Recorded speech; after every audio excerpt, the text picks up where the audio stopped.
Adriana Ferraz já está conosco, como todas as quintas-feiras. Tudo bem, Adri? Bom dia. Oi, bom dia, Carol. Bom dia a todos os ouvintes. Tudo bem com você?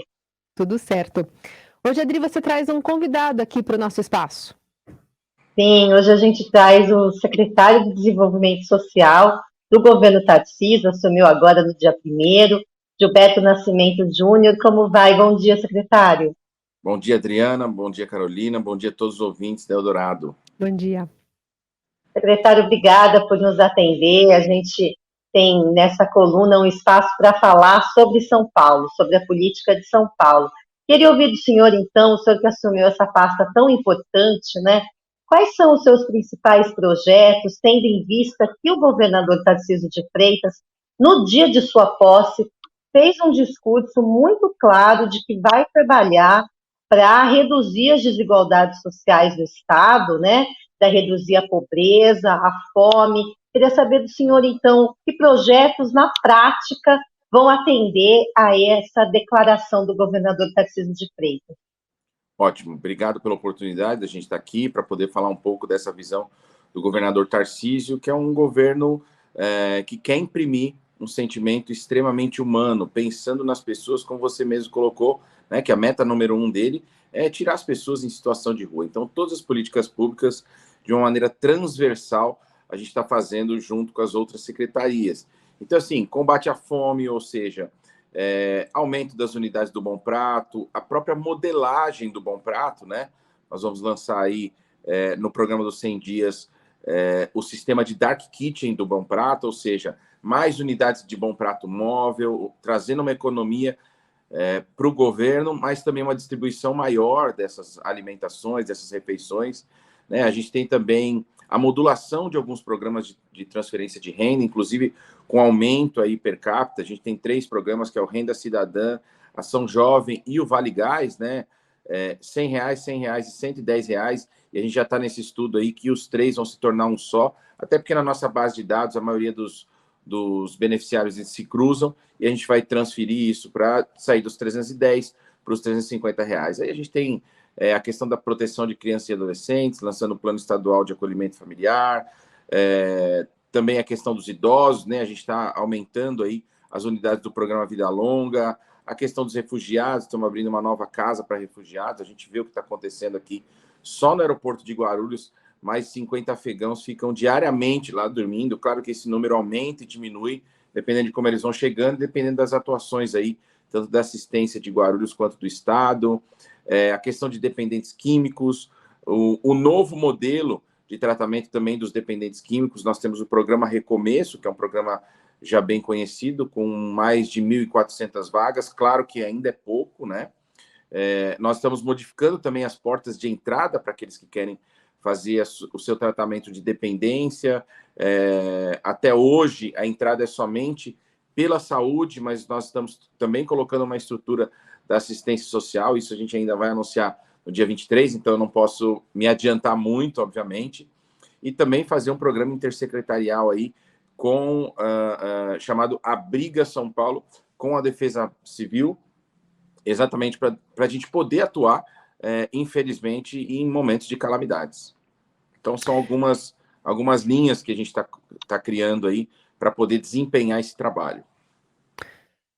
Secretário, como é que o senhor entende haver uma solução para a Cracolândia, ou pelo menos atenuar esse problema que diversos governos, né, passam e a situação um pouco muda ou muda de endereço? A gente tem algumas ações pontuais e também foi um compromisso assumido pelo próprio governador ainda na época da campanha. A gente tem visto que algumas ações integradas fazem mais sentido, inclusive com outros poderes, como a própria prefeitura agora, que firmou um convênio com o Liceu de Artes de Ofício, né, para não fechasse a escola, então com verba atender também os alunos da rede pública, para que aquela região não ficasse deserta, e aí, enfim, sem a presença de pessoas circulando por ali e de funcionamento também de algumas instituições, também fica mais difícil fazer uma atuação.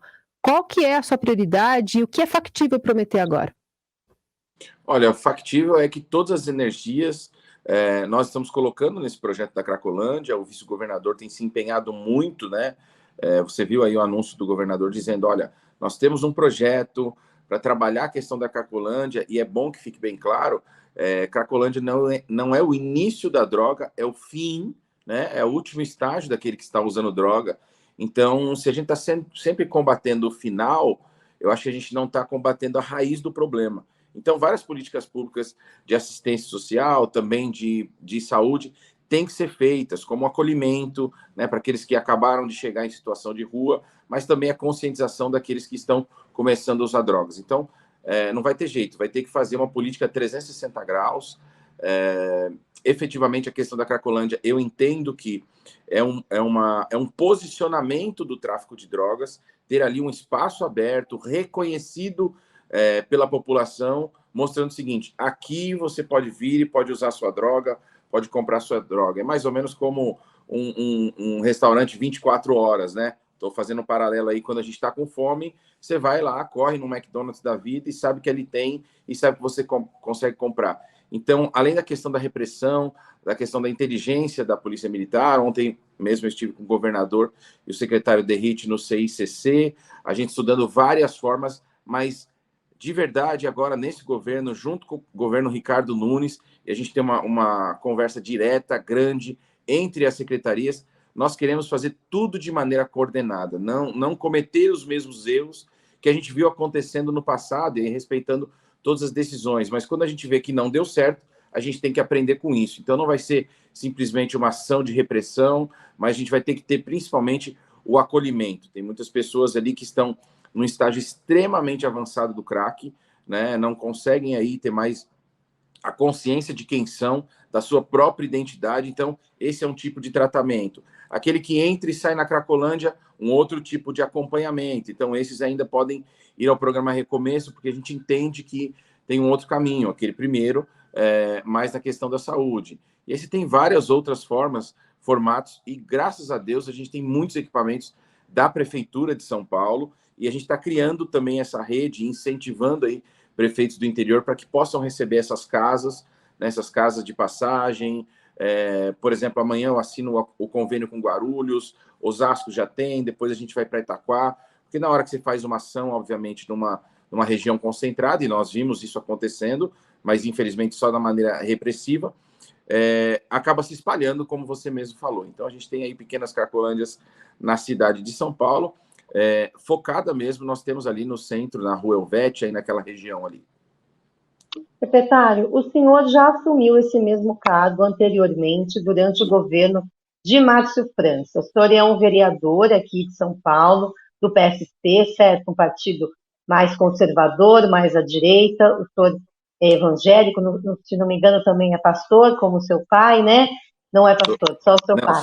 eu sou diácono, né? Diácono é aquele que Ah, ajuda ok. na porta, fazer os serviços, né? Ok. Eu pergunto isso porque eu queria saber do senhor que diferença o senhor vê politicamente entre essas duas gestões que o senhor participa. O senhor participou de uma gestão de Márcio França, que hoje é ligada à esquerda, né?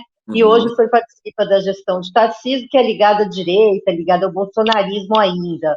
Isso interfere no seu trabalho de alguma maneira? E vou complementar a pergunta perguntando se o senhor vai ter que ter alguma relação com o governo federal, o Ministério do Desenvolvimento Social, imagino que sim, em função do Bolsa Família, e como deve ser essa relação, tendo em vista essa diferença ideológica entre o senhor e a esquerda. A diferença ideológica, obviamente, ela é mais no momento da eleição, é onde a gente se posiciona, e aí eu faço uma comparação muito fácil aqui, de compreensão. Quando você está no legislativo, obviamente, você defende um grupo, né, com uma visão que acaba te colocando lá porque tem a mesma visão.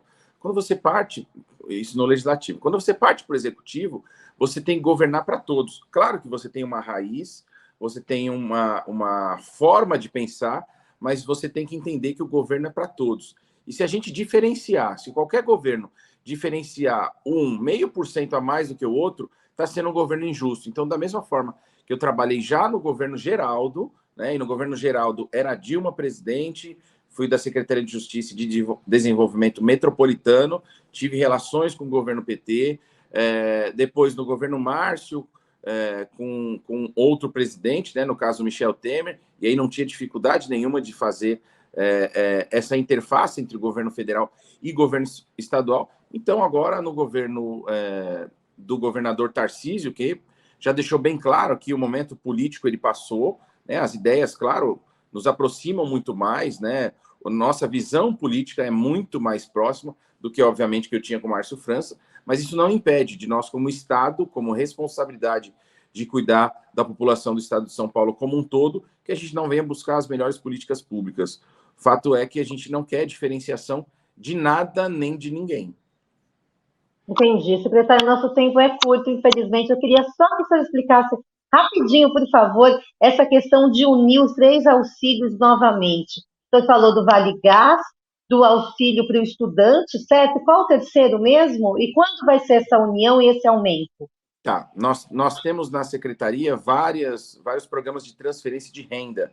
Quando a gente cruza os dados do CadÚnico, a gente vê que, na sua grande maioria, famílias que estão no Vale Gás estão também na Renda Cidadã e os seus jovens estão na Ação Jovem.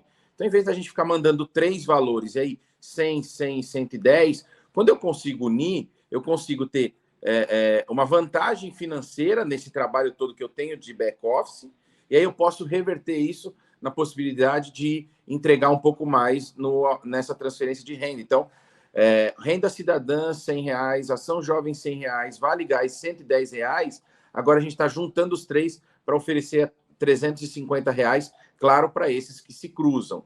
Alguns, obviamente, vão ficar em separado ainda. Você tem jovem que não está no Ação, no Renda Cidadã ou no Vale Gás, esses continuam em separado. Mas aqueles que a gente conseguir cruzar, que é a sua grande maioria, esses vão para os R$350, porque a gente consegue uma economia em termos de administração. Muito bem, então, Carol, secretário, agradeço sua atenção de nos atender. Secretário, desejo boa sorte aí no trabalho e a gente vai acompanhar aqui na coluna toda quinta-feira, viu? Muito Obrigado, obrigada e bom Adriana, dia. Carolina. Obrigado a todos os ouvintes aí da Rádio Eldorado. E o governo continua à disposição de todos. Muito obrigada, secretário. E também a Adriana Ferraz, que volta na quinta-feira a conversar conosco aqui. Adri, obrigada, viu? Boa semana. Tchau, gente. Beijão. Tchau, tchau.